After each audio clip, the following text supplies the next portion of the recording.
Muy buenos días, bienvenidos todos a este auditorio virtual en este viernes 17 de septiembre, donde tenemos un tema importante, un panel con invitados también muy importantes. Mi padre era falangista.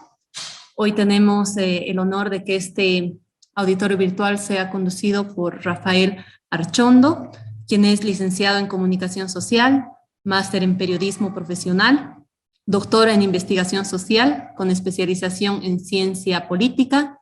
Estudió en la Universidad Católica Boliviana de La Paz, también en la Complutense de Madrid y en la Flaxo. Actualmente vive en México y da clases en la Universidad Iberoamericana de Puebla. Así vamos a contar con Rafael Archondo como conductor de este evento. También más adelante tendremos como comentarista a Ricardo Sanginés, quien también es periodista, investigador, escritor. Así que sean todos bienvenidos a este evento, y para comenzar una vez yo ya le paso la voz a nuestro conductor, a Rafael Archondo. Muy buenos días, Rafael. Muy buenos días, un saludo a todos los participantes de este panel, a las personas que nos están siguiendo a través de la transmisión en directo. Un agradecimiento muy especial a Radio Cancha Parlaspa por habernos permitido e invitado a formar parte del auditorio virtual Jaime Reyes Velázquez, que pues ya tiene un breve recorrido en las redes sociales y que intenta ser un espacio de debate, de discusión, de introducción de una serie de temas interesantes para el público interesado en esto. Bueno, como decían, mi nombre es Rafael Archondo, voy a nada más dar la palabra en este panel. Tenemos 6 invitados y un comentarista final, de modo que el tiempo es posible que no nos alcance, entonces vamos a intentar ser lo más eficientes posibles en el uso del tiempo. Falange Socialista Boliviana es un partido político boliviano que quizás no muchos conocen, estoy pensando en las nuevas generaciones, un partido que se fundó en 1937 en la ciudad de Santiago de Chile, en el exterior, en periodos y tiempos difíciles y complicados para nuestro país. Fueron falangistas, personalidades importantes de la vida nacional, Gonzalo Romero Álvarez García, por ejemplo, el padre de Ana María Romero de Campero, que fue defensora del pueblo, que fue senadora, Bernardino Bilbao Rioja, héroe de la Guerra del Chaco, Gustavo Stumpf, Mario Gutiérrez, Carlos Valverde Barberí, son algunos de los nombres de personalidades importantes que formaron parte de Falange. Pero sin duda alguna, la personalidad más importante, la más atractiva, sobre todo para la juventud, fue Óscar Unzaga de la Vega.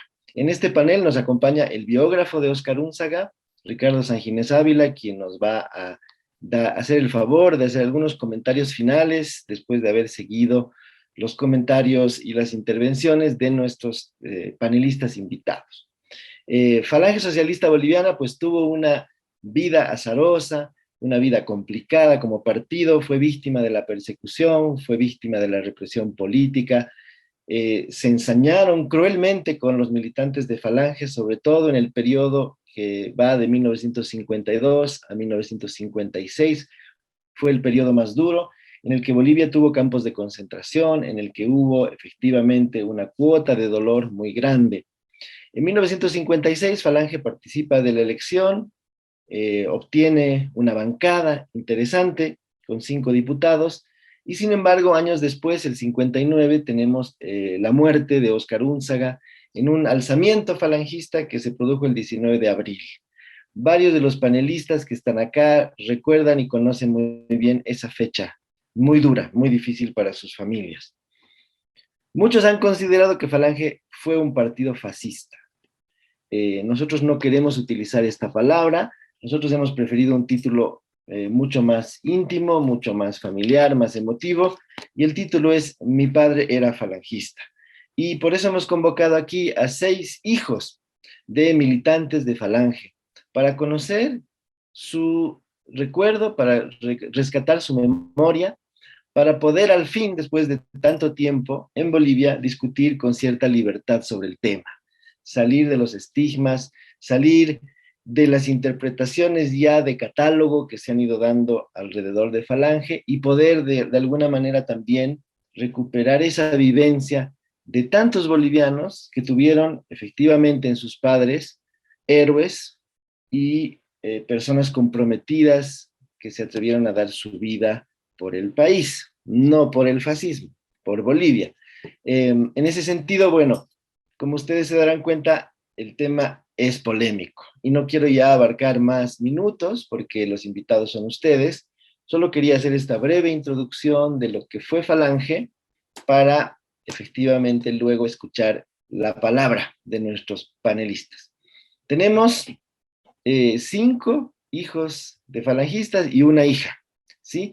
Tenemos a los hermanos Walter y Enrique Alpire, tenemos al doctor Cosme Coca, tenemos a Fernando Andrade, que es en realidad el verdadero anfitrión de esta nuestra reunión, él es el creador de nuestro auditorio. Tenemos a Oscar Kellenberger, que está con nosotros, y a Belia Salas, ¿no? Que es, digamos, la única mujer dentro de este panel, que ya tiene, digamos, ese desequilibrio habitual de género que suele acompañar a todas las actividades de este tipo. Sin embargo, Belia representa, ¿no?, de forma muy efectiva a las hijas, ¿no?, podríamos decir, de la Falange. Entonces, no quiero hacer una presentación muy detallada de ninguno, porque la idea es invertir nuestro tiempo en escucharlos, en saber lo que quieren contarnos hoy. Y entonces paso simplemente a decirles que ustedes tomen la palabra cuando lo vean necesario. Puede haber obviamente interrupciones en el marco del respeto, si es que queremos hacer una conversación fluida, pues ese es un poco el objetivo, ¿sí? Y entonces yo lo que haré será lanzar algunas preguntas que quizás nos pueden ir ordenando. Les propongo avanzar cronológicamente desde su más tierna infancia, digamos así, cuando conocieron a sus padres, hasta el momento en que eventualmente dejaron de tenerlos, dejaron de contar con su apoyo, con su presencia, con su solidaridad. Entonces, mi primera pregunta es para romper el hielo, se puede decir, a nuestros 6 panelistas, preguntarles si ellos como niños formaron parte de alguna institución de Falange. Sabemos que Falange tenía un grupo organizado de gente muy joven que eran los niños de Bolivia. Entonces, mi pregunta es si alguno de ustedes fue parte de esto y sobre todo cómo fueron sus primeras nociones, ¿no?, de lo que era la Falange y el significado que tenía el hecho de tener un padre falangista. Si se dieron cuenta muy pronto, de forma muy temprana, lo que eso podría acarrear en la vida de la familia.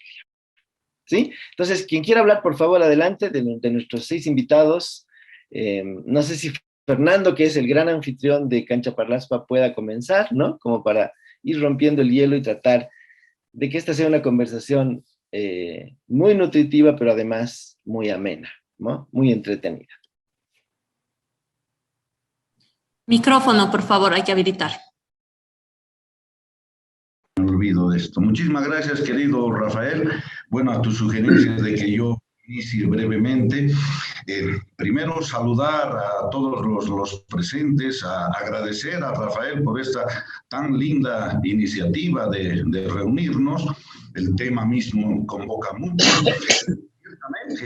Yo siempre he tenido la idea de los muchos huérfanos que han debido quedar después del 19 de abril, pero nunca tuve oportunidad de verlos como estoy viendo ahora a algunos de ellos, ¿no?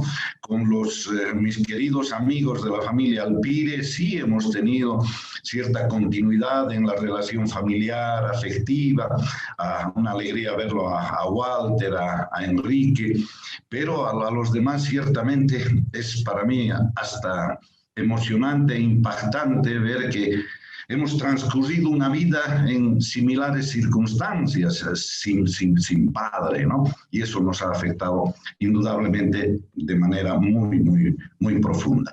Bueno, a lo que pregunta Rafael, ¿qué memoria yo podía tener desde...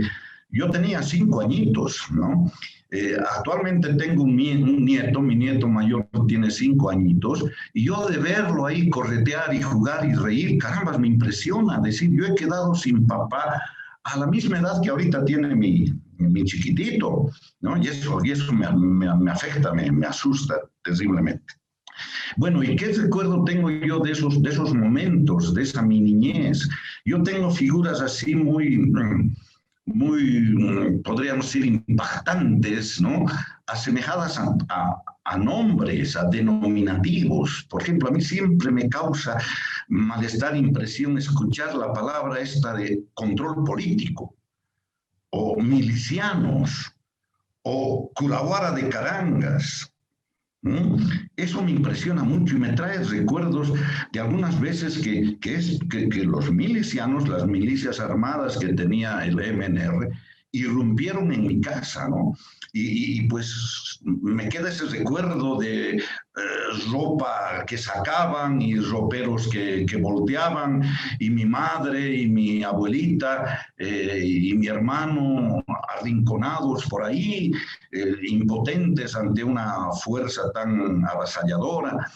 Esos recuerdos, cuando me mencionan la palabra Curahuara de Carangas y lo que me contaban, ¿no? de un lugar tan inhóspito y todas las torturas. Es decir, queda en mí, Rafael, ciertamente en mi niñez, solamente una sensación de dolor, de miedo, hasta de terror por todo lo que sufrió. Y también me queda una imagen un poco vaga de mi padre, porque a los 5 años uno todavía no tiene memoria, pero sí lo recuerdo mucho en su sonrisa, en la esporádica oportunidad en la que él tenía para darnos algo de cariño, compartir con nosotros, esporádico ciertamente, porque esa vida política fue muy agitada y de mucha renuncia a la vida familiar. Solo comentar en principio esto, mis traumas, digamos, que me quedan ante ciertas palabras, ante ciertos hechos que han quedado ahí dolorosamente en mi memoria, querido Rafael. Adelante. Gracias, Fernando. Muy, muy valioso el testimonio. Fernando ha sido mi profesor de radio y entonces ahora me siento pues un poco cohibido, ¿no? Por tenerlo ahí delante y muy emocionado pues de estar con él y de conocer esta historia que no conocimos en la universidad cuando él nos daba clases. Bueno, ya tenemos algunas ideas, ¿no? Hay palabras de terror para muchos de ustedes.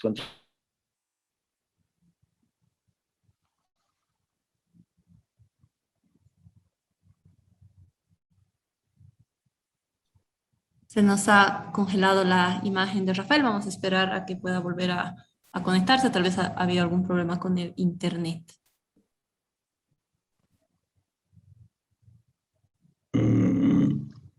Quizás María José... Ha salido de la sala un momento, se va a volver a conectar seguramente ya en estos momentos. Mientras tanto, puede ser que eso tarde, María José. Yo te sugiero dar la palabra a quien solicite.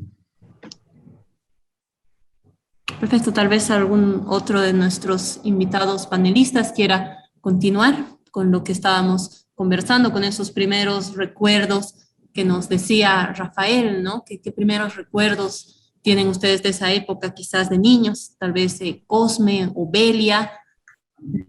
Angie estuvo levantando la mano, Angie. Adelante, Belia, habilitar el micrófono, por favor, y te vamos a poder escuchar. A ver, todavía no está habilitado tu micrófono, está retornando ya Rafael.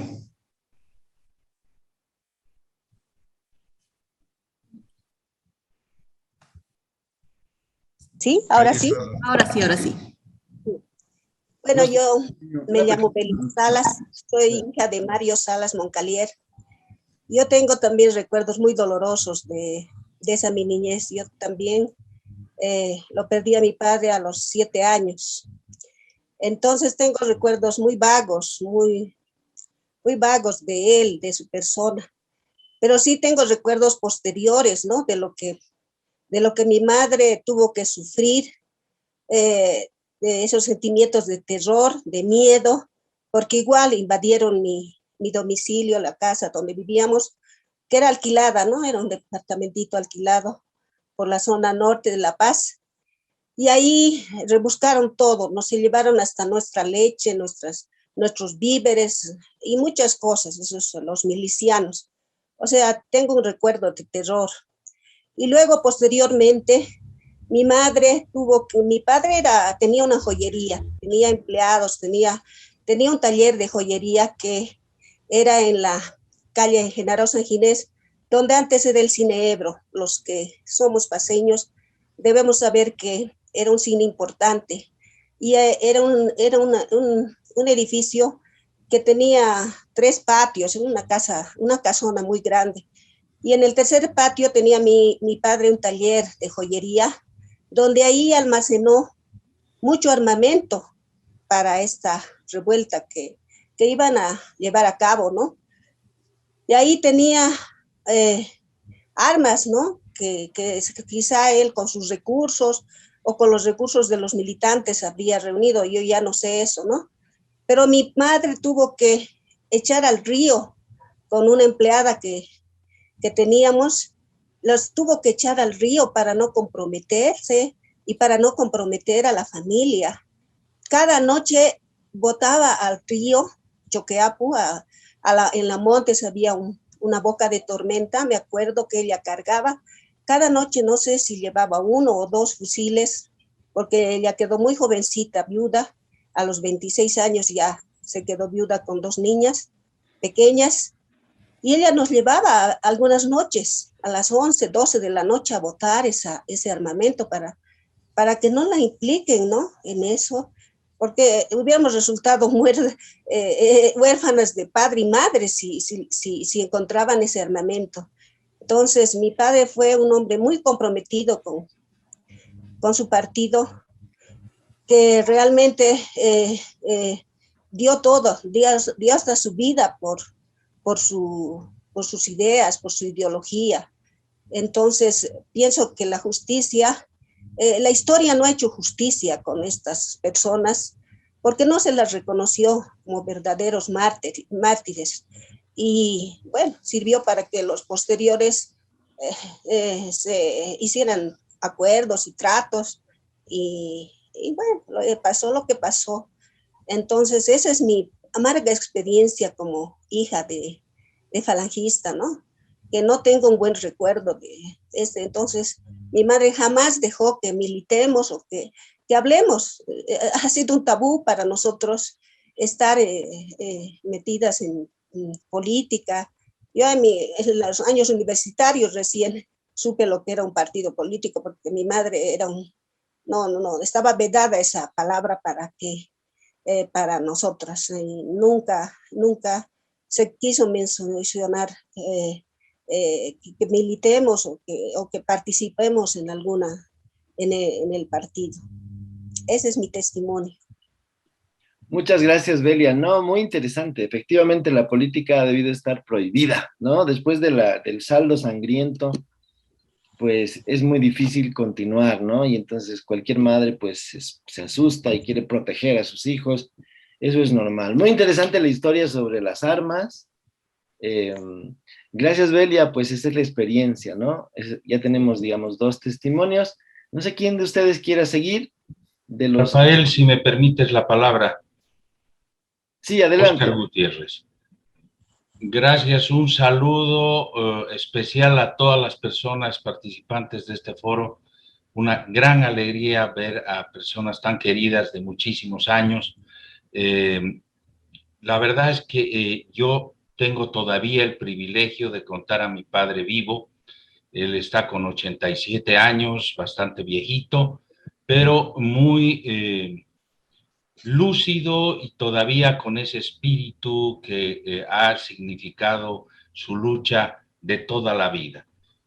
Hace poco terminábamos de escribir sus memorias, porque finalmente creo que ha sido algo importantísimo que él nos cuente de sus palabras lo que ha representado, y definitivamente algo que él contaba en sus memorias es que fundamentalmente nunca estuvo en otro partido político que no fuera Falange Socialista Boliviana. Los años, a tu pregunta, tal vez no fueron tan difíciles los míos como de muchos amigos acá presentes en el Zoom, pero sin duda que tuvimos momentos también de otra naturaleza. En los años 70, cuando estaba gobernando Hugo Banzer Suárez, mi padre fue preso por algunas desavenencias que tenía con el presidente del momento, Y fue algo parecido a lo que vivieron muchas personas en la época del MNR, porque él estuvo 17 días desaparecido.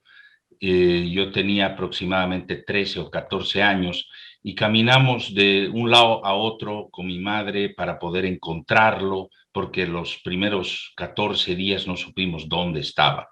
Finalmente estaba en el Panóptico en San Pedro y al 14º día nos enteramos que él estaba en una huelga de hambre, exigiendo que le dijeran el por qué estaba preso. Esta historia, que la he vivido en carne propia, digamos que es el pasaje más duro de la época, pero muchos van a coincidir conmigo de que definitivamente todos hemos vivido una vida muy particular en cuanto a lo que ha significado ser hijos de un político y de políticos tan comprometidos sobre todo, ¿no? Porque definitivamente todos los padres de los panelistas han sido grandes políticos para nuestro país. Yo, como te había anticipado, Rafael, debo retirarme a las 9:30 por un compromiso que ya tengo antelado, pero no quiero hacerlo sin antes mandar un saludo a Ricardo, que ha tenido la gentileza de invitarme a este panel.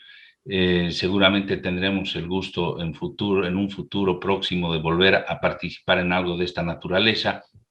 Y pues le comenté a mi padre muy rápidamente, hace una hora, que iba a participar de este foro, y él me pidió especialmente que les mande.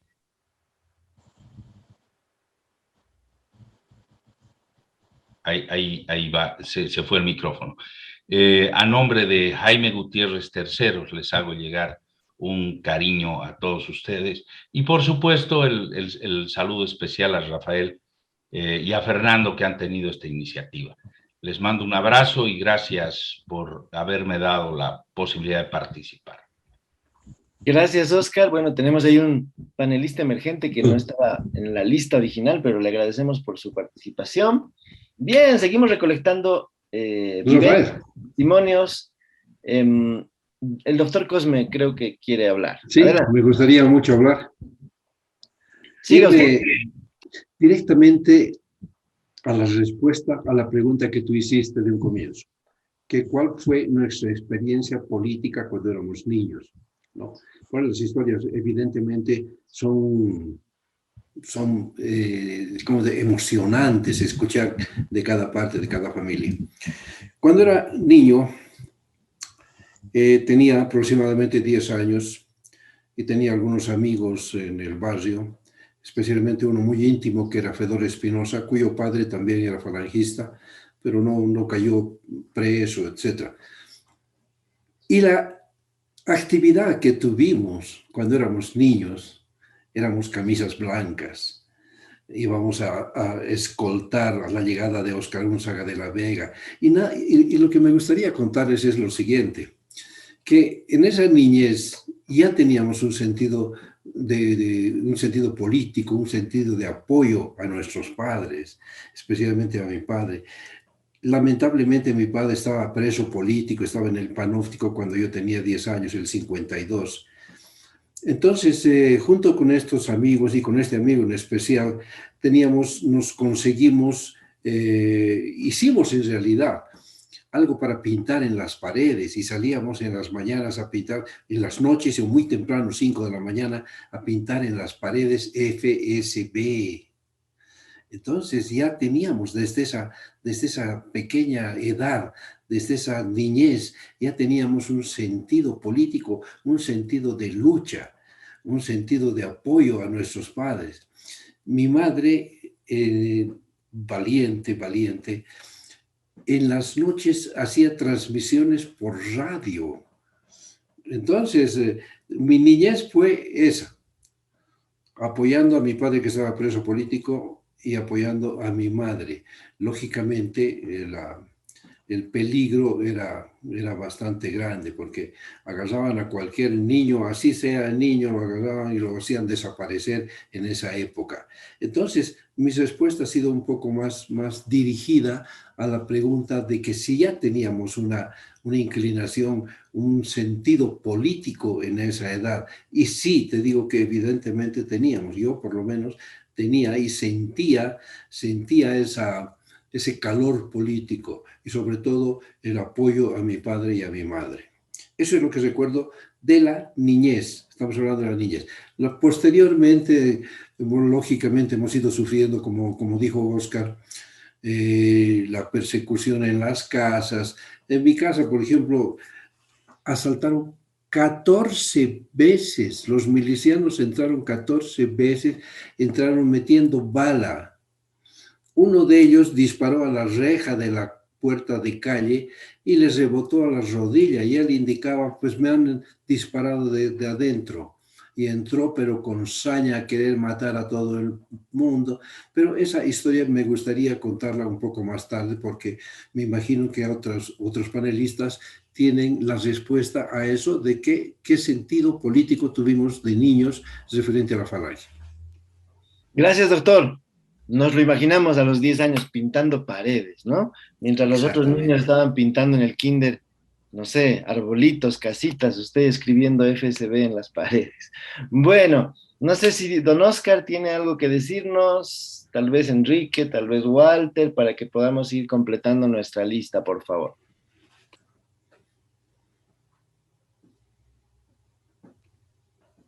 Adelante, tomen la palabra así, sin ningún preámbulo. Los queremos escuchar.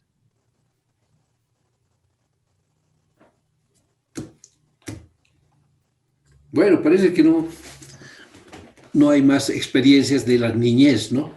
Entonces, me gustaría seguir contando aquello que comenzó Oscar. Cada asalto que había a las casas era terrorífico, porque, como les dije anteriormente, entraban metiendo bala. Una de las más terribles experiencias que tuve fue cuando en una de esas oportunidades, una de esas 14 oportunidades, entraron con tanta saña y quisieron matarla a mi madre.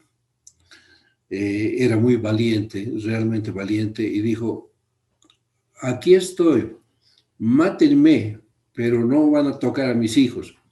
Entonces, nosotros éramos pequeños, estábamos metidos en cama, y mis hermanos muertos de miedo, y mi madre defendiendo. Entró al dormitorio, a su dormitorio, y entró detrás de ella uno de los milicianos.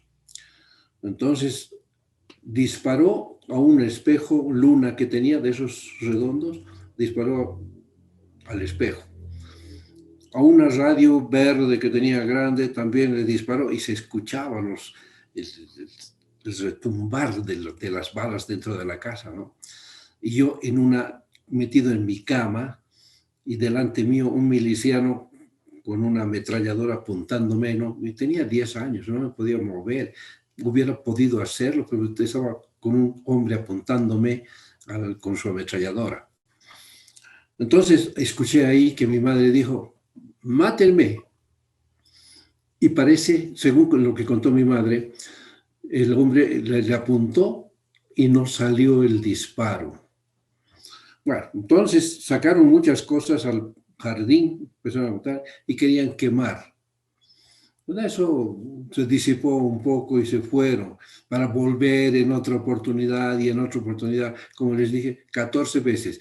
Y cada incursión que hacían estos milicianos era llevándose cosas que se llevaban hasta el pan que mi madre hacía, porque en esa época era terrible, había que fabricarse el pan uno mismo, conseguirse, y hablamos en las tiendas no vendían a otra gente que no sean los movimentistas. Habían los famosos abasteros. Estos abasteros eran del partido, del movimiento, que solamente recibían ellos los víveres y vendían solamente a los movimentistas. Entonces era muy difícil conseguir todo. Para conseguir un poco de carne, etcétera, había que hacer una cola a las 5 de la mañana, en fin. Pero los movimentistas tenían todas las facilidades de conseguir todo. Entonces, la vida era bastante complicada, bastante difícil. Muchas gracias, doctor Cosme. Bueno, pues ya tenemos un panorama, creo, hasta aquí de lo que pudieron haber sido esas vivencias infantiles, ¿no? En los momentos difíciles y complicados.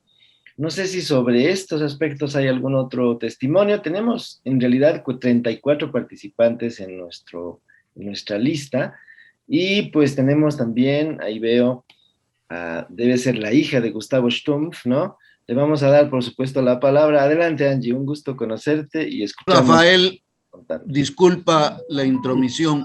Walter, Quisiera, no es intromisión. Quisiera que le des la palabra a Oscar. Ya tomó Cosme, que es el mayor de todos, Fernando, que es el organizador del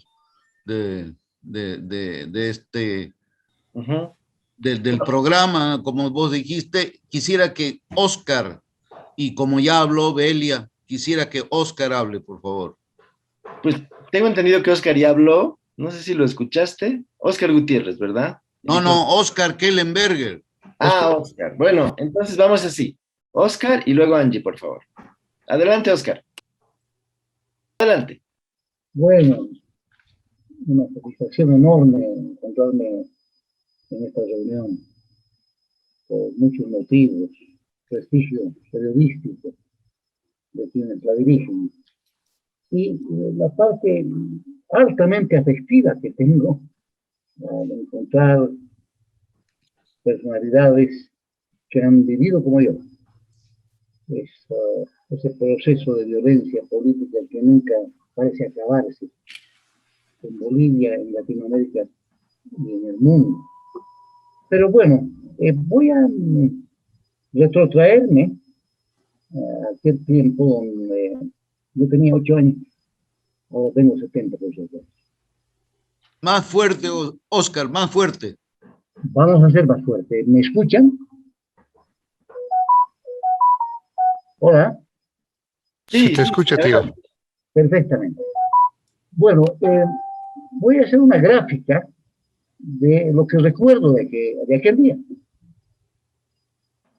Era un día pleno de sol, aquel 19 de abril de 1959. Alrededor de las 11 de la mañana, 11:30, escuchamos en casa, vivíamos en Miraflores, una baleadura brutal. Una baleadura que parecía no tener fin por su intensidad, que después cesó. Después hicimos una evaluación familiar y supusimos que esa baleadura justamente tenía referencia a lo que estaba pasando en las calles y en el cuartel Sucre.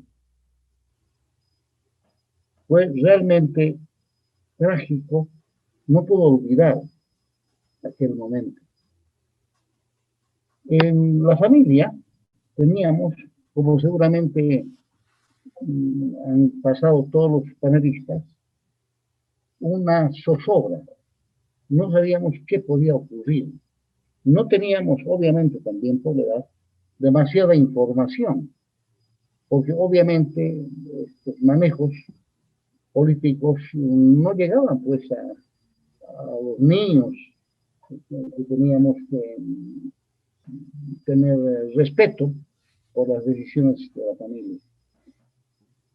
Alrededor de las 5 de la tarde de ese 19 de abril, la gente del barrio comenzó a llegar a la casa.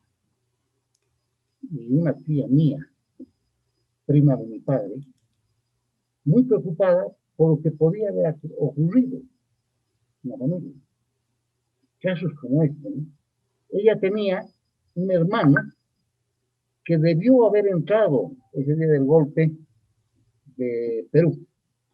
Era el coronel Luis Palma Pacheco, ligado a la falange socialista boliviana.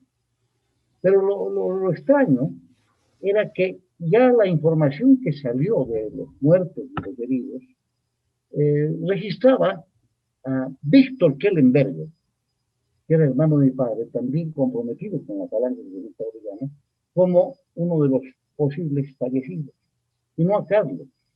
¿Se imaginan ustedes la desesperación que teníamos? Tremenda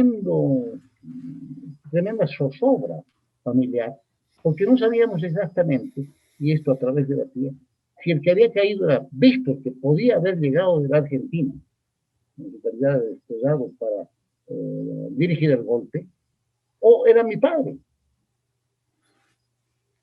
Aparte de eso, la tía mía se refería a un cuñado suyo, Fabián Golak, que también había ido al cuartel. O sea que no era un problema de padres falangistas, era un problema de familias completas, como ya contaron mis queridos amigos, hijos de padres falangistas. En la noche de aquel 19 de abril, la gente del barrio comenzó a llegar a la casa a buscar solución. Y esto quiere decir que se venció el miedo, el terror. La gente adhirió a lo que estaba haciendo la gente de la Falange Socialista Boliviana, que logró interpretar las necesidades de la población. No luchaba por un partido, luchaba por los derechos de la democracia, por los derechos de la democracia en términos de economía, en términos sociales, en términos políticos. Era un tiempo muy duro para Bolivia. Entonces, el momento que estos líderes, nuestros padres, supieron interpretar las necesidades, la población adhirió a la Falange.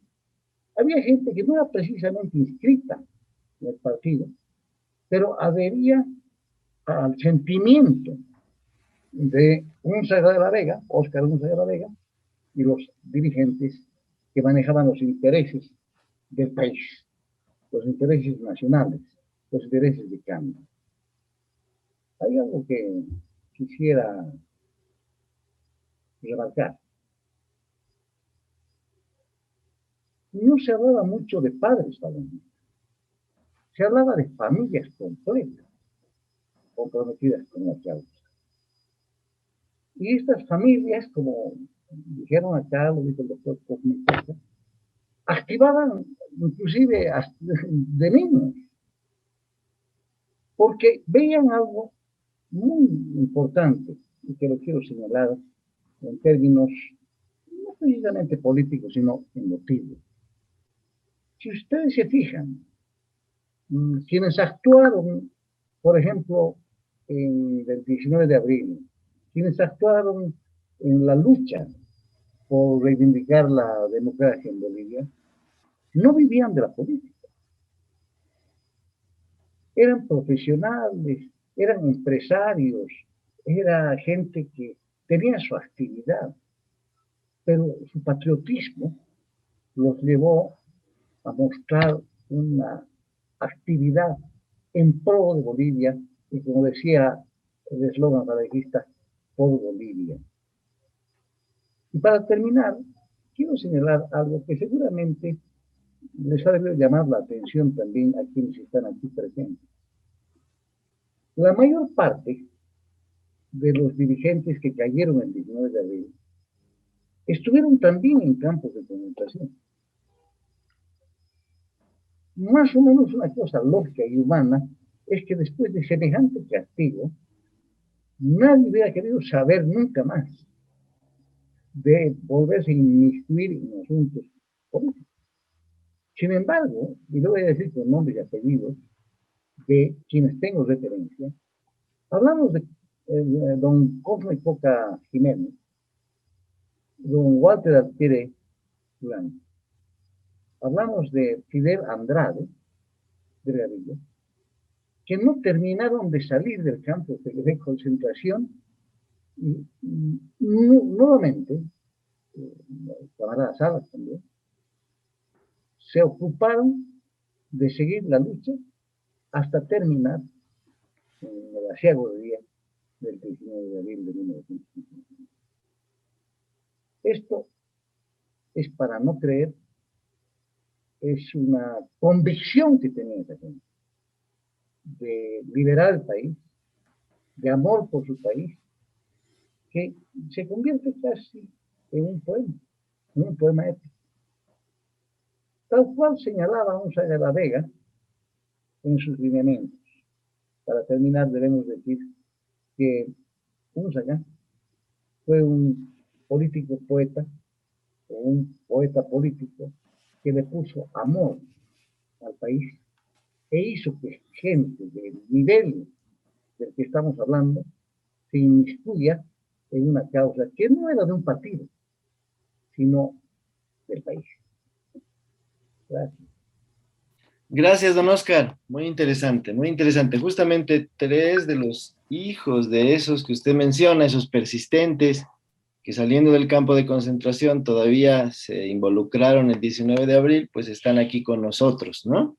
Bueno, Angie había pedido la palabra, yo se la quiero dar para que luego escuchemos al fin a Walter y a Enrique Alpire, que nos han ayudado a organizar esto y que todavía guardan silencio. Adelante, Angie. Primero que nada, agradecer a todos. Qué orgullo esta selecta compañía. Les quiero contar un poco la visión de aquellos que fuimos hijos de los exilados, porque una gran parte de los perseguidos políticos salieron huyendo y particularmente nosotros, las 3, nacimos en el exilio. Y tengo ese primer recuerdo al volver a Bolivia, que teníamos un desayuno en mi casa, en el que estaba mi mamá, mi abuelita y nosotras 3. Yo era realmente chiquita, no sé si 3, 2, algo así. Y recuerdo que vivíamos en Sopocachi. Mi primer recuerdo es, como dicen todos, patada a la puerta, meterse ahí con armas buscando a mi papá, que obviamente no estaba. Y recuerdo que mi mamá nos miró y nos dijo, quietas y calladas, nadie se mueve de la mesa, continuamos. Escuchábamos que tumbaban muebles, pateaban cuartos, insultaban, golpeaban, y mi mamá era quietas, estaba por llorar, una decía, no se llora, recuerden quiénes somos, quietas, tranquilas, y me quedó marcada la idea de cuán fuerte en Falange es el sentido de dignidad, de honor, de amor, pasión por la patria. Mis referentes, como dijo Oscar, no solo eres hija de falangista, eres familia falangista. Mi tía, mi mamá, mi papá, siempre ha sido esa pasión de saber que cuando en los exilios que siguieron, que fueron muchos con mi familia, hablabas de Bolivia, mi papi que era un hombrón grande, todos sus ojos se ponían así brillantes, porque es pasión de sangre, no sé cómo explicarlo de otra manera. Creo que el ser falangista significa un amor más allá de la razón, del sentido, porque no era racional, todos habían estado presos, perseguidos, golpeados, te habían robado, pero cuando llama es una especie de clamor que es inclaudicable, es la pasión que uno siente por Bolivia, que te la meten tus papás en la sangre. Muchas gracias. Gracias, Angie.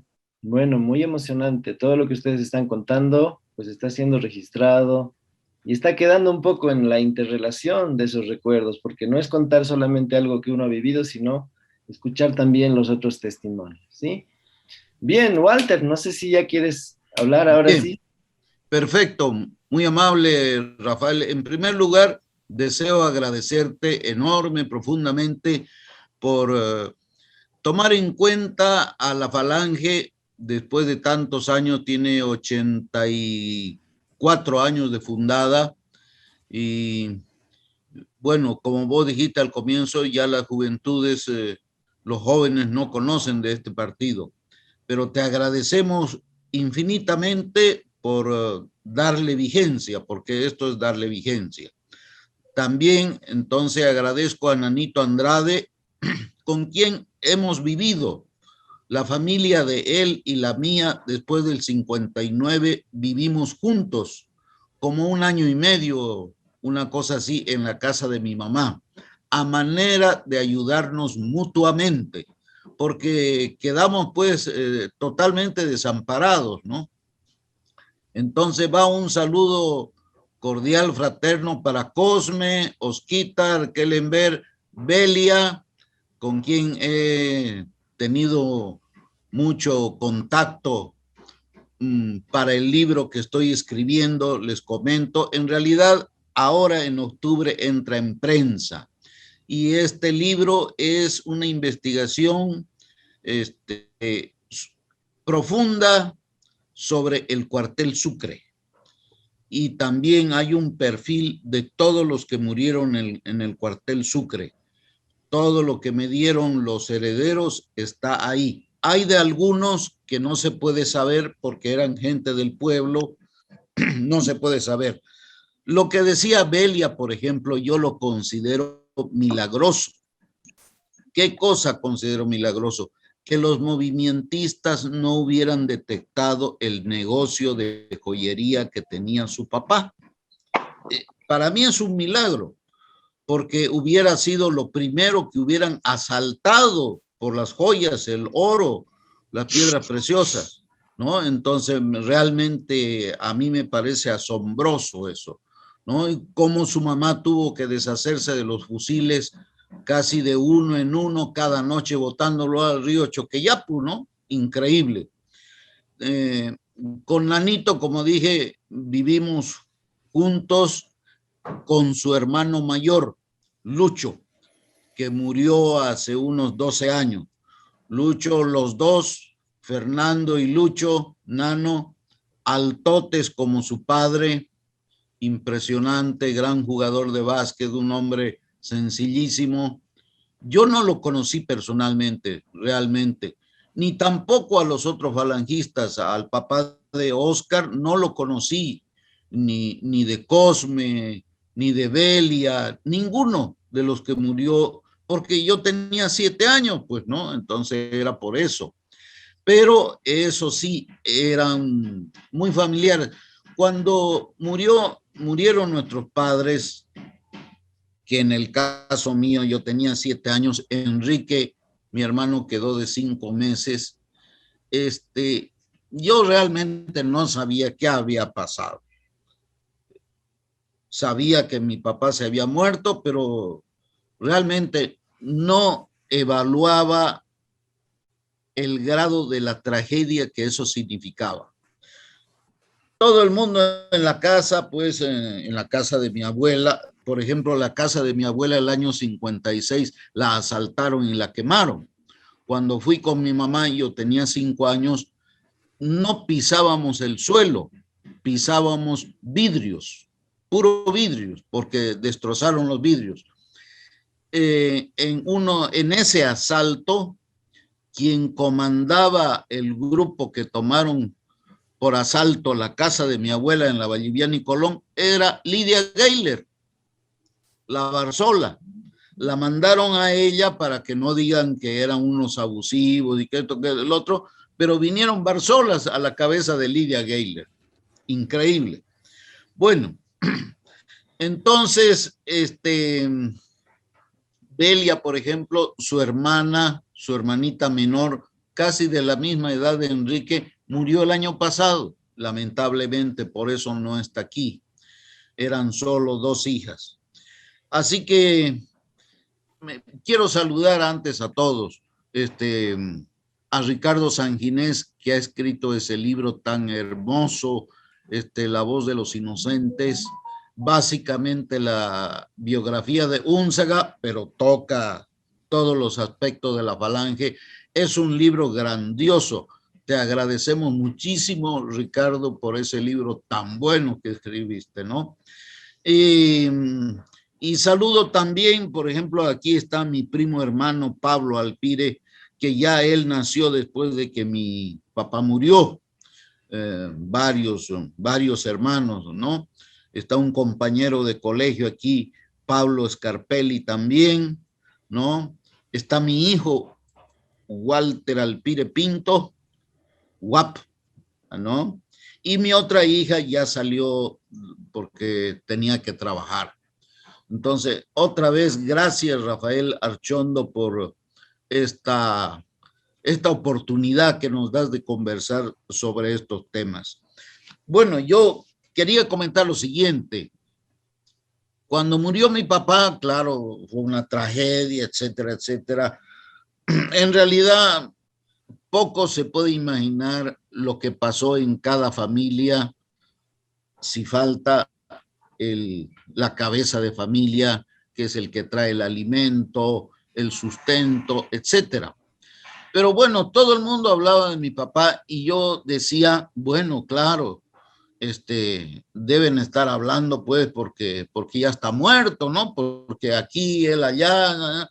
Pero una de las más grandes sorpresas que me llevé fue cuando un día, que tendría yo pues unos 9 o 10 años, estaba yendo al colegio y por el Prado, era una fecha aniversario, el 19 de abril, por el Prado empecé a ver afiches de tamaño medio oficio con la cara de mi papá y de los otros falangistas, Carlos Quelember, Coca Jiménez, Fidel Andrade, Golac, Mario Salas, Álvarez Daza. Fue un choque verlo a mi papá y a los otros en las calles. Ah, caramba, dije, esto es otra cosa, esto es diferente. Ahí empecé a darme cuenta de la trascendencia de estos hombres, porque en mi casa hablaban, yo decía, pues bueno, pues mi papá tienen que hablar bien, pero no van a hablar mal. Pero cuando ya empecé a darme cuenta que no solamente era en la casa, sino en la calle, los amigos, a ese rato me di cuenta de que estos hombres pues eran unos patriotas, héroes, mártires, ¿no? Entonces ese rato empecé a tomar conciencia.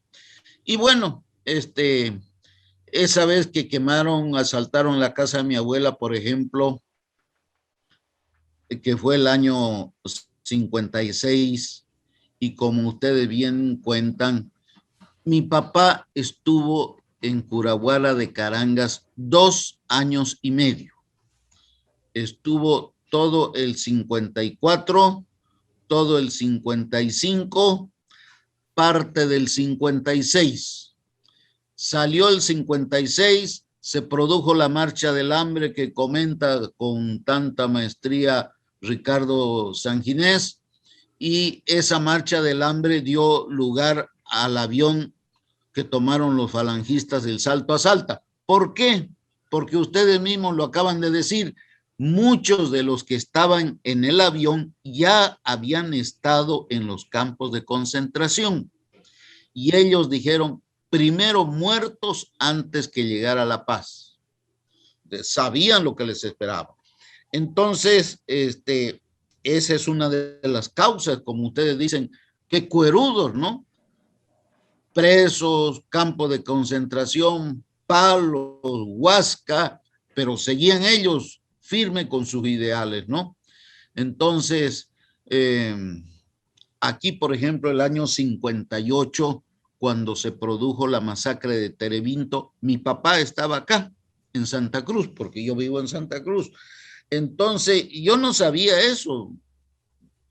Hace unos 30 años me enteré en forma casual, lo visité a este abogado que fue presidente de la Corte Suprema de Justicia, Efraín Urey Villagra, un hombre de gran calidad. Él había estado preso con mi papá en campo de concentración. Y claro, como eran cambas, siempre hay una identidad especial entre los cambas. Y claro, Efraín Urey era unos 15 años mayor que mi papá, pero se hicieron amigos.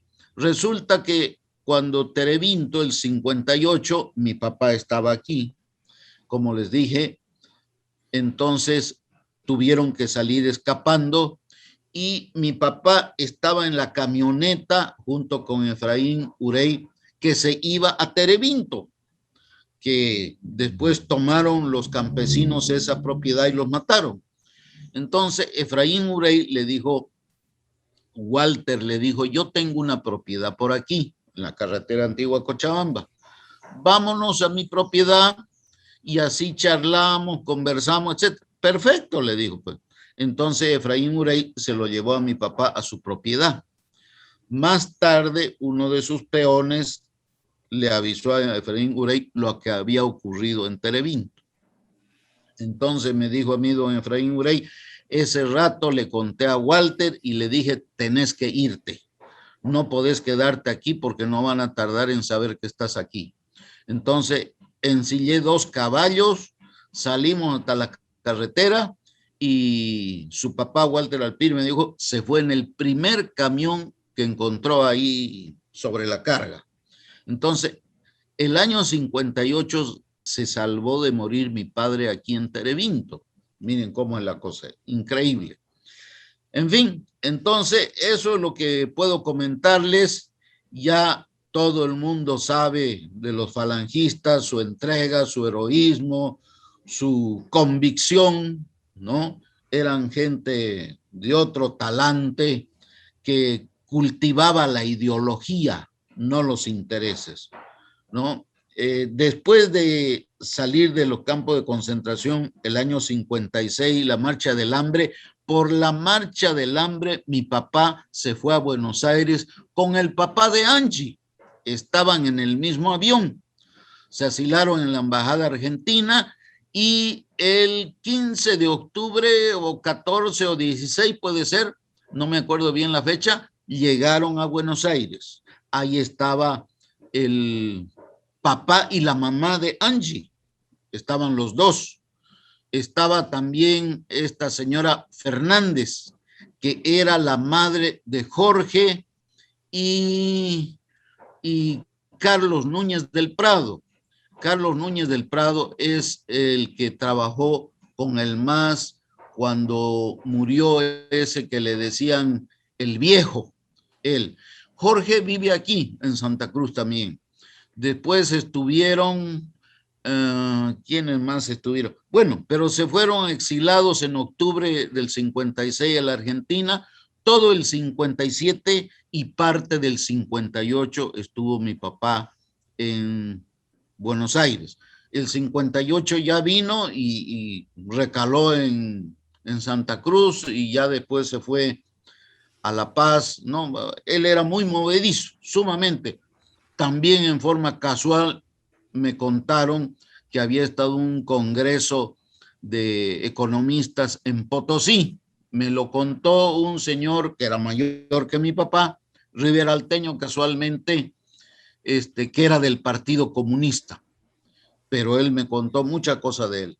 En fin, entonces ese es mi testimonio. Lo estoy viendo aquí a nuestro amigo Julio Álvarez Lafaye, le mando un abrazo fuerte. Creo que Julio está preparando o tiene un libro, quiero saber si ya lo hizo. De otros, he visto aquí en el Zoom Juan Ordóñez. No sé si es Juan Ordóñez el que conozco, el mono, o quién será. Y también está el camarada René Torres, qué bien. Hay algunos que no conozco y otros que dicen Kiki, Laida, Bolt, M7, no sé quiénes serán, Galaxy, ¿no? Entonces no podemos saludarlos. Pero a Oscar Villarreal sí lo veo y le mando un saludo cariñoso, Pablito, ¿no? Entonces otra vez a Pablito Alpire, mi primo, ¿no? Y también Pablo Scarpelli, mi amigo, mi compañero. Así gracias, que, Walter.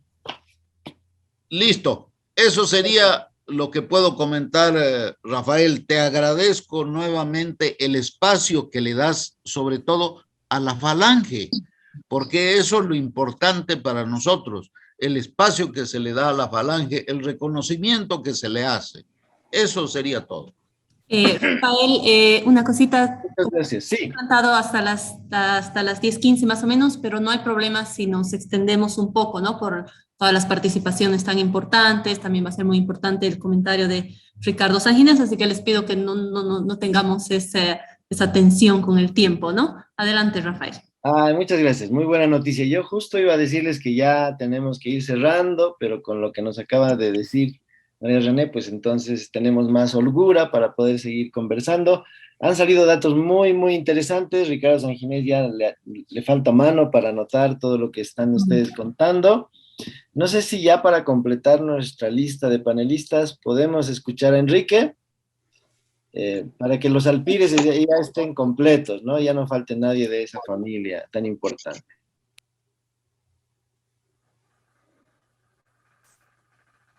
Adelante, Enrique. Buen día, un saludo para todos.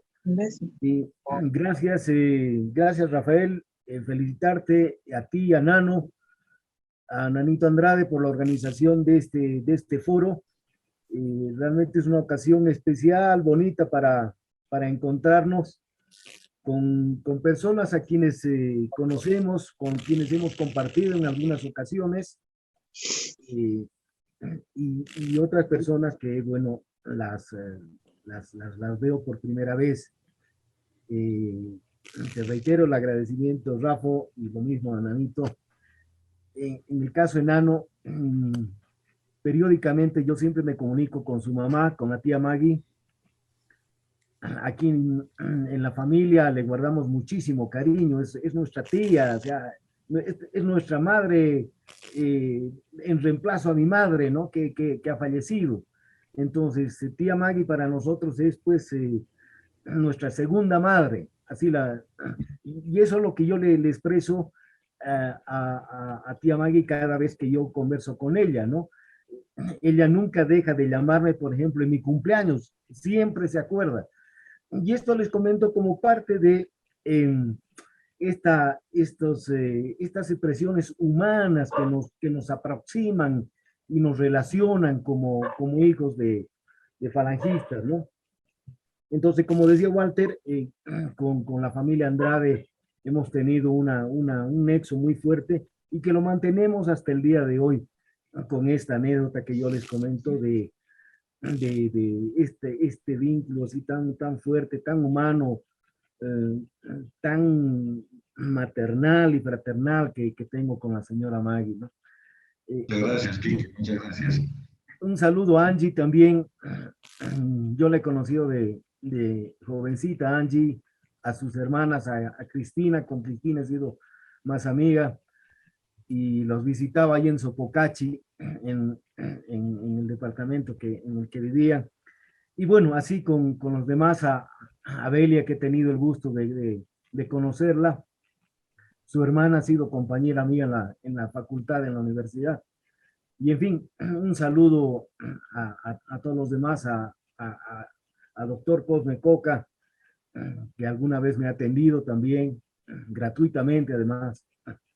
Y bueno, y así a Ricardo también, un abrazo cariñoso para Ricardo.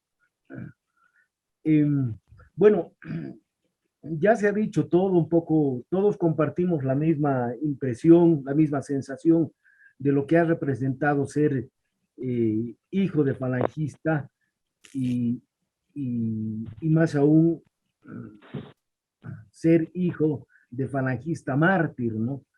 De quienes de cuyos padres han fallecido en el cuartel Sucre. Entonces ese ha sido un hecho muy duro, muy difícil, muy traumático. Yo a mi padre no lo llegué a conocer porque yo tenía 5 meses en ese momento. Entonces, claro, todas las referencias que tengo de mi padre me las dio en primer lugar mi mamá, que me contaba de la talla política, de la talla humana, personal, y la calidad humana y de líder que él tuvo, ¿no? Entonces mi madre me transmitió el panorama, el cuadro, la descripción de la calidad de persona que fue mi padre, ¿no? De quien yo me siento orgulloso. Está hablando Carlos Alpire, el hijo de Walter Alpire, que lo mataron. Sí, sí. Así es, así es. Entonces, como le digo, yo tenía apenas 5 meses, pero bueno, nuestra historia es común, todos hemos contado lo mismo, porque todas nuestras familias han vivido lo mismo. Hemos vivido allanamientos, porque es decir, es que mi familia continuó en la política para adelante, no se acabó el 59, ¿no? Y entonces, para adelante hemos vivido allanamientos, persecuciones, robos, asaltos de las casas, lo mismo que se ha contado hasta ahora, ¿no? En fin, o sea, es una experiencia, ha sido una experiencia muy dura, traumática, difícil. Entonces uno no sabe cómo entender la política a partir de esos hechos, ¿no? Y más aún considerando que la política como se manejaba en ese tiempo, pero que bueno, no deja de existir ahora también, ha sido pues, una política del amigo-enemigo, de la política donde no hay convivencia política, donde de lo que se trata es de liquidar al otro, y no solamente liquidarlo ya no adversario, sino enemigo, no liquidarlo políticamente, sino hasta físicamente.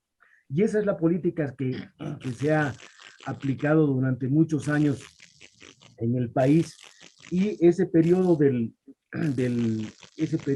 doble sexenio del 52 al 64 no ha sido la excepción, y tal vez ha sido tan terrible o peor que otros periodos. En ese sentido, yo creo que ese partido, el partido del MNR, han sido fuertes seguidores del pensamiento de Carl Schmitt, que habla justamente de utilizar la política desde el lugar que te permite a ti liquidar, anular y a liquidar a tu enemigo. No hay términos de negociación, de entendimiento, etc. Entonces, ese es el periodo en realidad que han vivido nuestros padres, y de lo cual nosotros hemos sido también víctimas por todo lo sucedido, ¿no? Entonces, ese es mi testimonio breve, compartido con todo lo que se ha dicho hasta este momento por los demás participantes. Muchas gracias de nuevo por la realización del foro y la invitación al mismo, ¿no? Gracias, Quique. Bueno, pues un abrazo a todos ustedes. Realmente hemos ya escuchado a todos los panelistas. Hemos tenido algunos panelistas emergentes que han aparecido y que nos han dado también su historia, con lo cual tenemos un abanico realmente completo. Quique decía, ya se ha dicho todo, y es verdad, porque las experiencias son muy similares. Yo resumiría todo eso con lo que dijo Angie: patada en la puerta, ¿no? Es decir, la violencia política en Bolivia en esos años fue realmente devastadora, y predominó, digamos, esta idea de aniquilar al adversario, como decía Quique.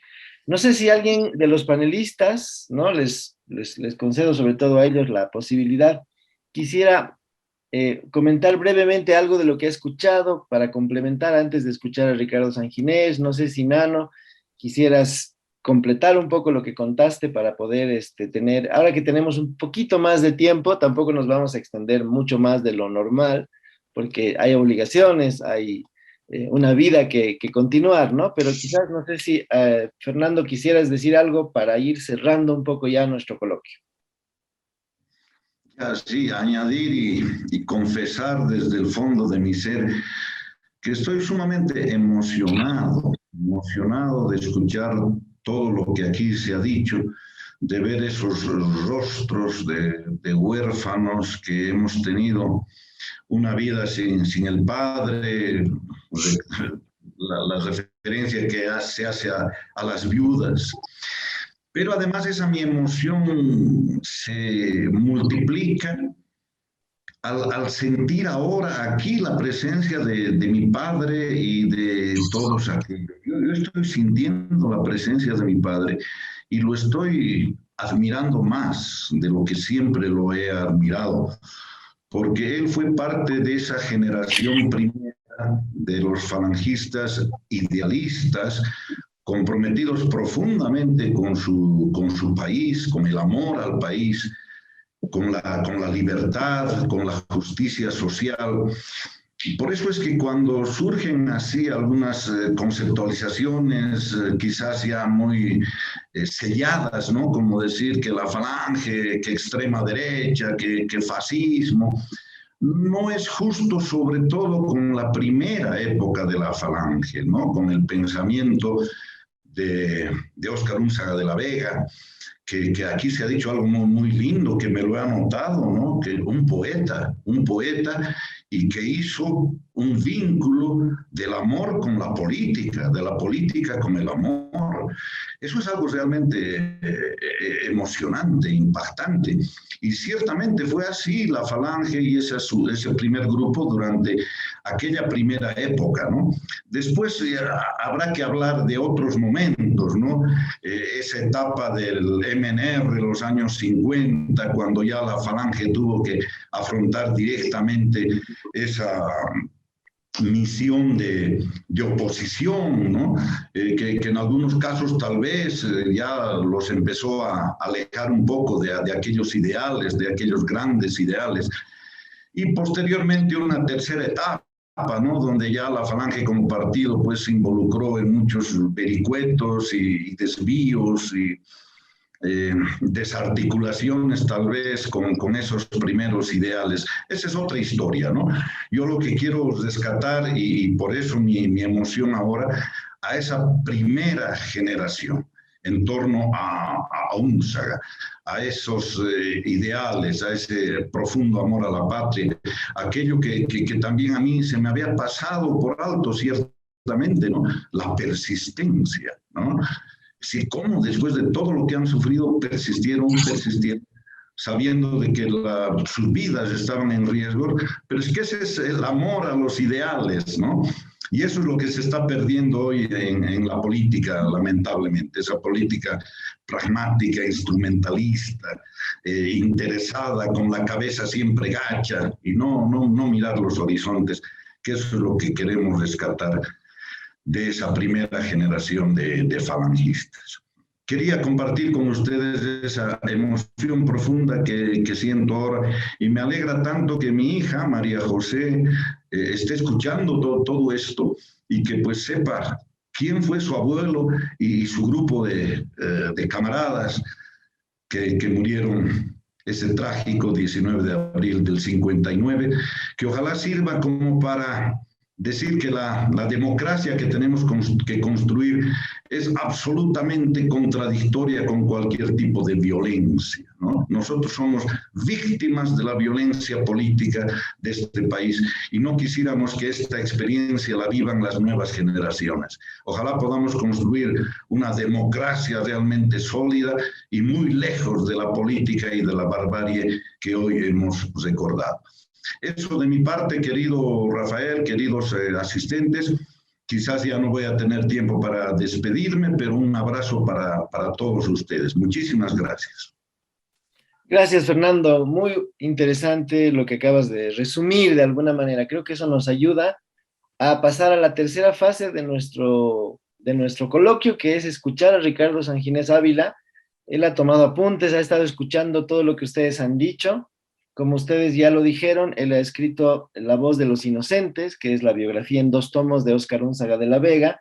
Entonces nos ha parecido que era la mejor manera de cerrar este coloquio, escuchar a Ricardo Sanginés en sus conclusiones. A ver, ¿qué te pareció, Ricardo, todo lo que oíste? Rafael, disculpa, quiero hacer una pequeña adición. Adelante. Nano Andrade, Fernandito, Nanito, tiene un libro novelado que se llama La Pensión Ruiz, que cuenta toda su vivencia, más alguna cosa como es una novela, pero muy bien logrado, fantástico, porque no sé si, Nanito, vos sabés, la pensión de ustedes nació en la calle Aspiazu. Ahí nació al comienzo de los 50 y ahí fue donde tu mamá lo conoció a tu papá, porque tu papá se alojaba en esa pensión.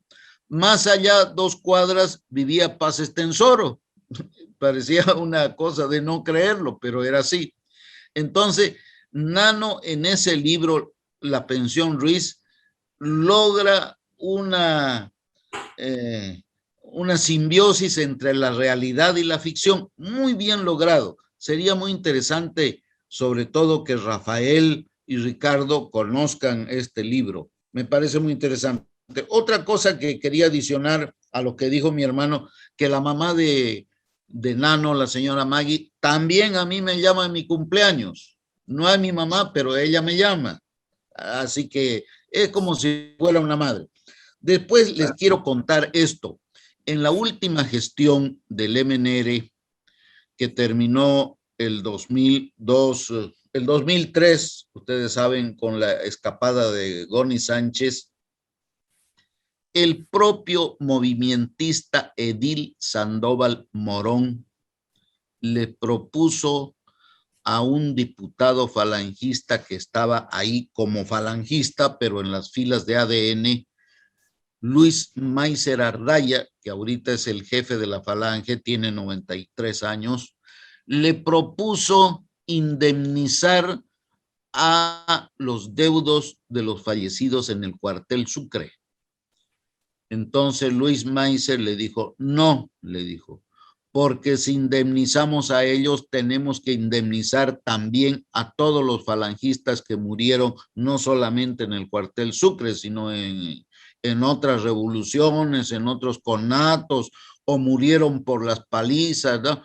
Pero aquí lo que vale es la actitud de Sandoval Morón, que propuso indemnizar a los falangistas del cuartel Sucre. Eso es lo que vale. Y lo último que quiero contar es que, fruto de esta vendetta política del MNR, también le quitaron a mi abuela su propiedad que tenía en Coroico, que se llamaba Capellanía. Nunca la dejaron poner un pie, incluso ella tenía títulos de parte de la propiedad firmados por Paz Extensoro, presidente, pero no la dejaron poner un pie. Lo perdió todo. Igualito que la tragedia de la reforma agraria que pasó en Cochabamba, que destruyeron el granero de Bolivia y a todos los que eran terratenientes, grandes productores agrícolas, los redujeron a su casa que tenían en la ciudad, y esas casas terminaron convirtiéndose en un conventillo porque los propietarios tenían que vivir de algo, de alquileres, ¿no? Eso es todo lo que puedo decir. Yo te pediría, Rafael, que algunos participantes que ponen solamente Ersi, Gonzalo, así, nos dieran sus nombres para hacer una lista completa de los que participaron en este encuentro. Quisiera yo personalmente quisiera tener el nombre de todos. Eso es. Gracias, Walter. Bueno, por ejemplo, Kiki ya nos avisa que es Cristina Stumpf, ¿no? Correcto. Si los demás quisieran hacerlo, sería ideal, ¿no? Pero tampoco están obligados. Muy bien. Claro, bueno, claro. Nos vamos con Ricardo Sanginés. Ricardo, ¿cómo estás? Bienvenido otra vez a nuestra conversación. Queremos pedirte, por favor, que nos des tus opiniones, así como en los comentaristas deportivos, ¿no? Termina el partido. ¿Qué te pareció este juego? A ver, ¿cuáles fueron tus favoritos? ¿Qué nos puedes contar, Ricardo? Gracias, Rafael, de nuevo, gracias por invitarme a esto. Realmente es emocionante el poder asistir a este encuentro de personas que muestran la intimidad de un pasaje de una época muy difícil para Bolivia.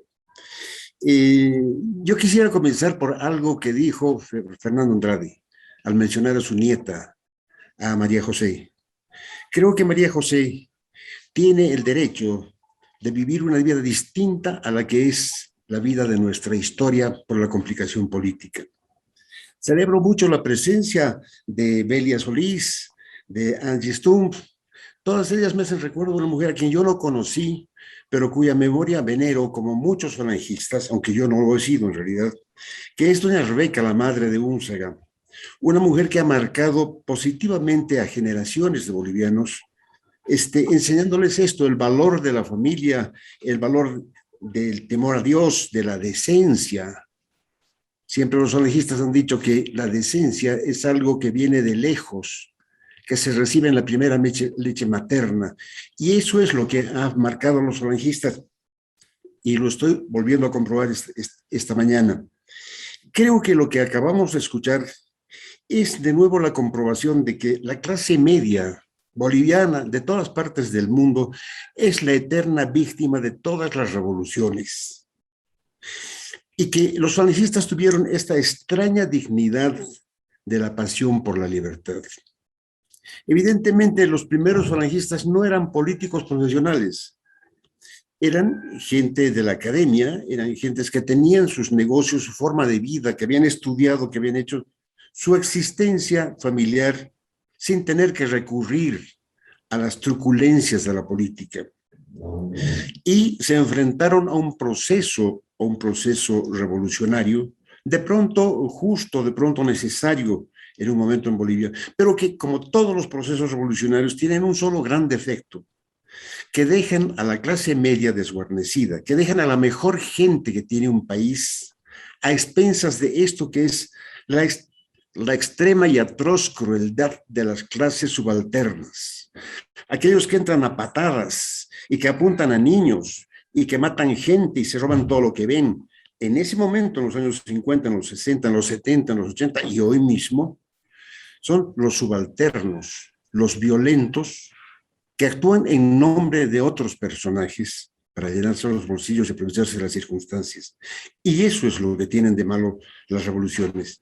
Esas revoluciones a las que se enfrentó, por ejemplo, Jaime Gutiérrez, a quien yo hago un homenaje a su memoria en este momento, y a Stumpf y a toda la gente que estuvo alrededor de Únzaga y que pues, pusieron en riesgo sus vidas para lograr la libertad del pueblo boliviano.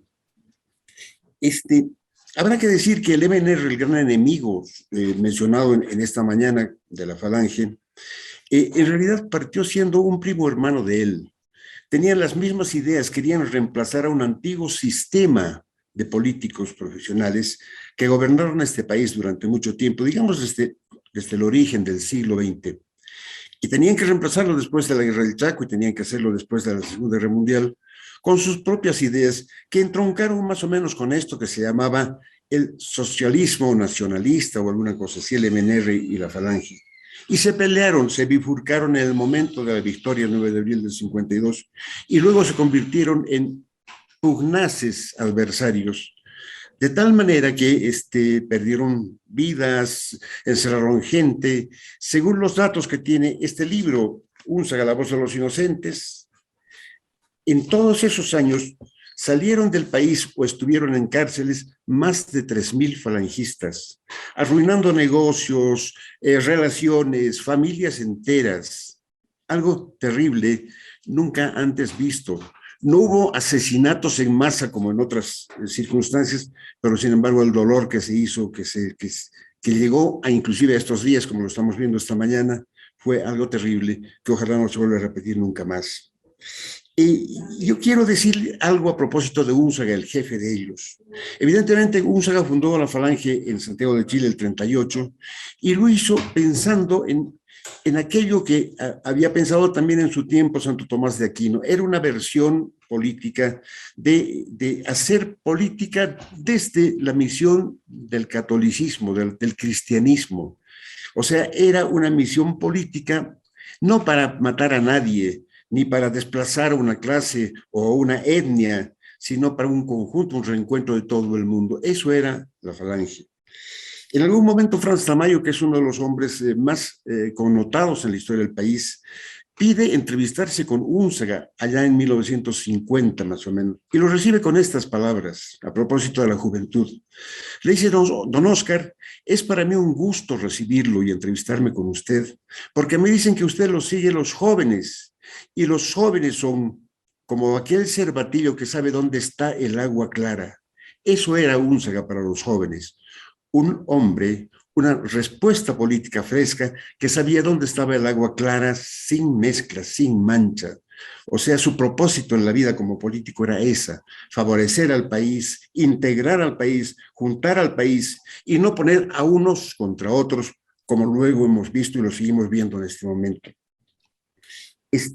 Me ha llamado la atención poderosamente la presencia de mi querido amigo Walter Arpire, quien fue para mí una especie de guía en Santa Cruz, en el falangismo cruceño, y por él conocí a Maiser, a quien lo he mencionado esta tarde, y a los familiares de Mario Gutiérrez, y a tanta gente que también ha hecho cosas importantes y que ha recibido el fuerte azote de lo que fue la política represiva en ese tiempo. Pues sí, su padre el señor Alpire, a quien yo no he conocido desde luego, es el mentiz de una cosa que siempre se ha mencionado, que la Falange tenía pasión, que tenía fuerza, vigor, que salía, se revolucionaba, la defendía, etcétera, pero no tenía un proyecto económico posible. Pues Alpire, Walter Alpire, sí demuestra que lo tenía.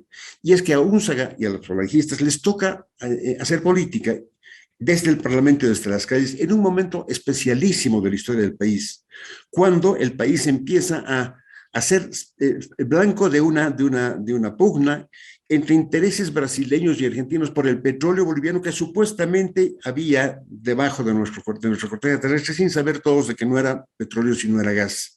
Y Únzaga sabía de esa situación y él quiso volver a hacer esto, ¿no? Una especie de péndulo en la política continental y aprovechar de ello en un momento en que el MNR en función de gobierno prefirió pues simplemente abrir las puertas para que entre la GALF en este caso y otras empresas importantes. Eso en el tema económico. Cuando Únzaga de la Vega muere aquel día, tenía un papel en una libreta donde se mencionaba, según la investigación que yo hago, a quiénes iban a ser los miembros de su gabinete. Y realmente el hombre importante en ese gabinete era Alpire. Él sabía exactamente lo que había que hacer con la economía de este país. Tenía una respuesta para solucionar los problemas de ese año terrible de 59 con inflación, con pérdida de aparato productivo, con desorientación total y con un presidente como Silvio Suazo teniendo que pagar las cuentas de la primera fase de la revolución que fue dilapidatoria, que fue irresponsable, etc. Entonces, Alpire sabía exactamente qué es lo que tenía que hacer. Y la Falange tenía respuestas a todas las preguntas que tenían en ese momento los bolivianos, en realidad, al problema agrícola, al problema indigenal, al problema de los maestros. Únzaga decía que un país feliz es aquel que tiene un maestro que enseñe, un sacerdote que case y que dé fe. Bueno, ese era el ideario de Únzaga de la Vega. Pensar en lo que pasó después de la muerte de Únzaga es algo realmente de ensueño que llenaría la fantasía de miles de personas. Ustedes saben que muerto Únzaga surge la versión de que fue un suicidio, pero que esa versión se queda entre brumas por el hecho de que Únzaga con la mano que se había suicidado tenía un cigarrillo medio consumido y que tenía 2 balazos, etcétera, etcétera. Pero también es genial la parte de la OEA, la Organización de Estados Americanos, que acude a pedido del gobierno de Bolivia para hacer la investigación de qué pasó en esa noche del 19 de abril en la calle de la Arecaja. Y eso solamente, esa investigación, merecería un otro libro entre cómico y dramático por la forma en que se hacen las cosas en nuestros países. Quiero decirles que estoy muy feliz de haber escuchado a Oscar Kellenberger. Oscar, que tenía 8 años, que es un escritor, es un colega mío, y que en la investigación que hacía para Únzaga me contaba que él vivía en Miraflores y entonces un familiar o un vecino dijo, el doctor Roberto Jordán Pando, que era hombre del MNR, pero por lo visto era un hombre decente, quiere ayudarles a encontrar por lo menos los restos o dónde están las personas si es que han sido presas y demás, y a través de él, amparado en su condición de movimientista, llegan a descubrir el lugar donde estaban los restos de todos aquellos que murieron en el cuartel Sucre. Y si Walter está haciendo la investigación de lo que fue aquello, Walter Alpire, es terrible. Es una de esas masacres que se han repetido muchas veces en la historia del país. La masacre del cuartel Sucre es parecido a, por ejemplo, lo que pasó en el Loreto en el siglo XIX, o lo que pasó en la calle Harrington, o lo que pasó en el Hotel Las Américas, es decir, matar hombres indefensos por un motivo político, que es algo terrible. Entonces descubrieron tanto los Kellenberger, a sus familiares, como todos los que murieron, y muchos de los hijos están aquí, descubrieron que sus hijos habían sido muertos sin posibilidad de defensa, y todos llevaban un balazo en la cabeza, o sea, los remataron. Fue una masacre en forma. Mis recuerdos son múltiples, no sería de acabar jamás. Quiero decirles que mi libro, a pedido de muchos de ustedes, mucha gente que no pudo comprarlo, porque hicimos edición muy pequeña, está ahora en la red, cualquiera puede tener acceso a él, hay una dirección muy fácil de llegar, y en ella lo que van a encontrar es realmente fabuloso. No solamente es la biografía de Úrsula, sino una historia del país desde los años 20, desde un punto de vista no populista, pero que sí quiere ser absolutamente objetivo con la historia, con lo que sucedió en este país. Y creo que esa es una historia que tiene que servir de ejemplo lo que tenemos que hacer los bolivianos ahora y en adelante. Es decir, de nuevo encontrarnos con nosotros mismos, volvernos a encontrar con nuestro ajayo, pacificar nuestros espíritus y tratar de hacer un país en paz y entre todos como lo quiso Úrsula. Un placer haber compartido esta mañana con todos ustedes. Gracias, Rafael. Gracias a la radio que nos permite este milagro de hacer de este encuentro y también, obviamente, a la Fundación, a esta organización que tiene el nombre me parece que he olvidado el nombre, pero gracias a todos ellos, a quienes nos han organizado para hacerlo posible este encuentro. Que tengan ustedes muy buenos días.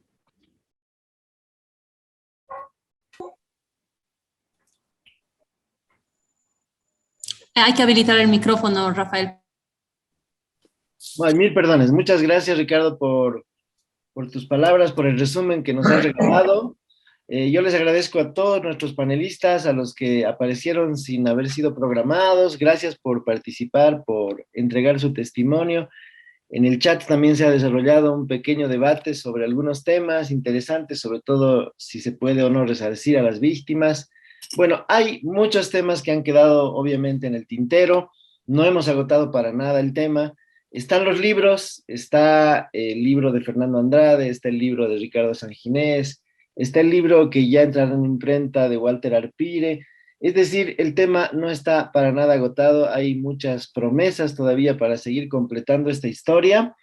Y bueno, queda el agradecimiento profundo de mi parte y a Radio Cancha Parlaspa, a Fernando Andrade por darnos este espacio. Y por supuesto recordar en la memoria a Jaime Reyes Velázquez, nuestro profesor allí en la Universidad Católica, cuyo nombre, digamos así, nos convoca, ¿no?, en estas habituales tertulias y reuniones que se han venido organizando en el marco del auditorio virtual. Solo queda agradecerles nuevamente a todos ustedes. Esto ha quedado registrado, está en video, servirá seguramente para quienes están produciendo libros, y nos ayudará también a recordar estos momentos dolorosos de la historia de Bolivia. Belia decía, para cerrar, que en su casa no se hablaba de política, ¿no?, que era un tabú, porque estaba asociada a la muerte, estaba asociada a la sangre, al dolor. Hoy hemos tratado de alguna manera compensar esa falta, ¿no?, porque creo que el dolor se enfrenta también hablando, reconociendo, abrazándose, y bueno, espero que la tía Maggie siga hablando permanentemente en los cumpleaños de todos y cada uno de ustedes. Nos quedamos con esa bonita costumbre, digamos así, y yo me despido con ustedes. Seguramente acá en Cancha Parlaspa todavía quedarán un par de palabras para despedirnos. Muchas gracias. Gracias. Muchas gracias, Rafael, por haber sido de alguna manera quien ha promovido y ha conducido también este importante panel con varios invitados que hemos tenido, los huérfanos, podríamos decir, de los falangistas, ¿no?, nos han estado compartiendo sus experiencias también a través del chat. Recordamos quiénes han sido, bueno, los panelistas que teníamos previstos y otros que se han ido uniendo también. Hemos estado con Cosme Coca, con Oscar Kellenberger, Belia Salas, Walter Arpire, Fernando Andrade y Enrique Alpire, que nos han compartido pues sus experiencias desde lo que ellos recordaban, los sentimientos, y creo que sí quedan muchas cosas que nos gustaría poder conversar con ellos, ¿no?, preguntas que se nos vienen a la mente. Y bueno, contarles ya para terminar también, nosotros el año pasado, bueno, en la casa de mi abuelita, de la tía Maggie, ordenando, pues encontramos las cartas que le mandaba mi abuelo, ¿no?, cuando estaba en la cárcel, cuando estaba en Argentina, y eso también nos ha acercado mucho a él, ¿no?, el saber cómo hablaba, el saber qué pensaba en esos momentos, cómo se expresaba, ha sido también un descubrimiento, y como les digo, esto fue el año pasado, además de una virgencita que había tallado en madera él cuando estaba en la cárcel, y pues que ahora la tiene mi papá en su habitación, ¿no? Así que agradecerles a todos ustedes por habernos acompañado con experiencias tan profundas y que siempre nos muestran un poco cuál ha sido la historia, que a veces no la encontramos tan fácilmente. Nada mejor que los testimonios. Así que muchas gracias a Ricardo Sanginés también por ese comentario que nos hizo al final, y nuevamente a Rafael por haber sido el conductor de este auditorio, y a todos los que han participado con sus opiniones también en el chat, y muchas gracias. Esperamos contar con ustedes en otra oportunidad. Que tengan un excelente día. Hasta luego.